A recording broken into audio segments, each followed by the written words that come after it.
Hello friends, welcome to Latha's kitchen. ఈరోజు వీడియోలో సింపుల్గా 5 మినిట్స్లో ప్రిపేర్ చేసుకునే ఈజీ బ్రేక్ఫాస్ట్ రెసిపీని ఎలా ప్రిపేర్ చేయాలో చూద్దామండి. ఈ రెసిపీని మార్నింగ్ బ్రేక్ఫాస్ట్గా కానీ ఇంకా నైట్ డిన్నర్లోకైనా ప్రిపేర్ చేసుకోవచ్చండి.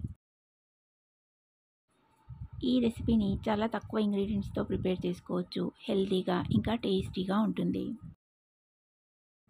ఇలా బ్రేక్ఫాస్ట్ని ప్రిపేర్ చేసి పిల్లలకైతే హనీతో లేదా జామ్తో సర్వ్ చేస్తే ఇష్టంగా తింటారండి. ఈ బ్రేక్ఫాస్ట్ రెసిపీని హనీ ఇంకా జామ్తో కానీ లేదంటే మనం ఇడ్లీ దోశల్లోకి ప్రిపేర్ చేసే ఏ చట్నీతో అయినా కారం పొడితో అయినా సర్వ్ చేయొచ్చు.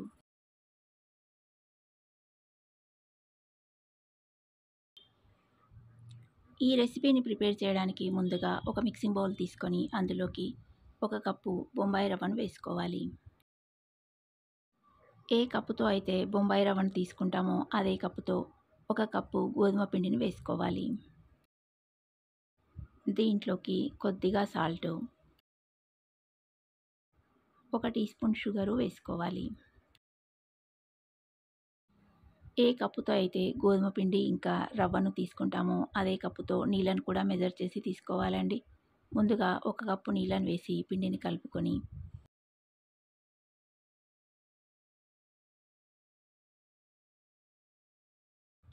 రెండో కప్పు వేసేటప్పుడు మొత్తం నీళ్ళని ఒకేసారి వేయకుండా సగం వేసి తర్వాత కొద్ది కొద్దిగా నీళ్ళను వేస్తూ పిండి మరీ జారుగా కాకుండా కలుపుకోవాలి.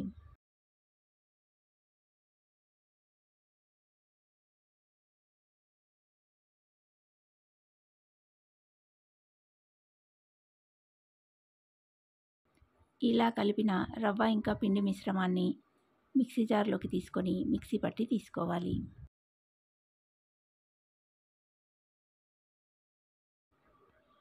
మిక్సీ పట్టిన పిండి మిశ్రమాన్ని బౌల్లోకి తీసుకోవాలి.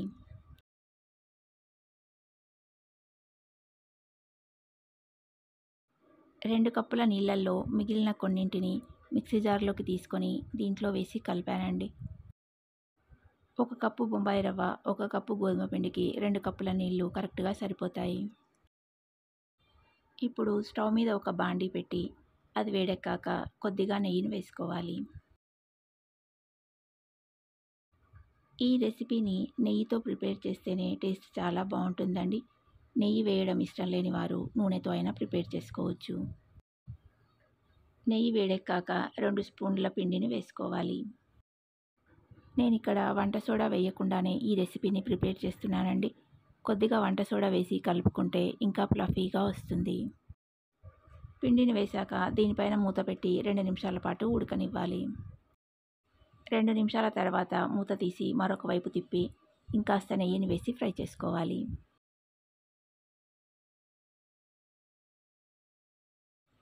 రెండు వైపులా తిప్పుతూ ఇలా బంగారు రంగులోకి వచ్చేంత వరకు ఫ్రై చేసుకొని ప్లేట్లోకి తీసుకుంటే బ్రౌన్గా అయిన పార్ట్ కరకరలాడుతూ లోపల సాఫ్ట్గా ఉండి చాలా టేస్టీగా ఉంటుంది.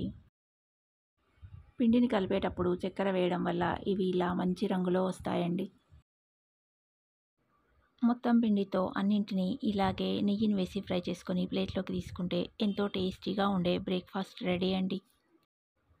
డిన్నర్లోకైనా చాలా బాగుంటాయి. వీటిని నెయ్యి వేసి ప్రిపేర్ చేస్తాం కాబట్టి జామ్తో కానీ హనీతో కానీ తింటే చాలా బాగుంటాయండి. స్వీట్గా తినడం ఇష్టం లేని వారు పచ్చడితో అయినా సర్వ్ చేసుకోవచ్చు. పిల్లలకైతే జామ్ అప్లై చేసి ఇచ్చారంటే బ్రెడ్లా చక్కగా తింటారండి. ఈజీగా ప్రిపేర్ చేసుకునే ఈ బ్రేక్ఫాస్ట్ రెసిపీని మీరు తప్పకుండా ట్రై చేసి టేస్ట్ చేసి చూడండి. ఈ రెసిపీ మీకు నచ్చితే లైక్ చేయండి. ఇంకా మీ ఫ్రెండ్స్ అండ్ రిలేటివ్స్కి షేర్ చేయండి. మరిన్ని ఇలాంటి సింపుల్ అండ్ టేస్టీ రెసిపీస్ మీ ఫోన్కి నోటిఫికేషన్ రావాలంటే లతాస్ కిచెన్ ఛానల్ని సబ్స్క్రైబ్ చేసుకుని పక్కనే ఉన్న బెల్ ఐకాన్ని క్లిక్ చేయండి. మరొక ఇంట్రెస్టింగ్ సింపుల్ అండ్ టేస్టీ రెసిపీతో మళ్ళీ కలుద్దాం. Thanks for watching.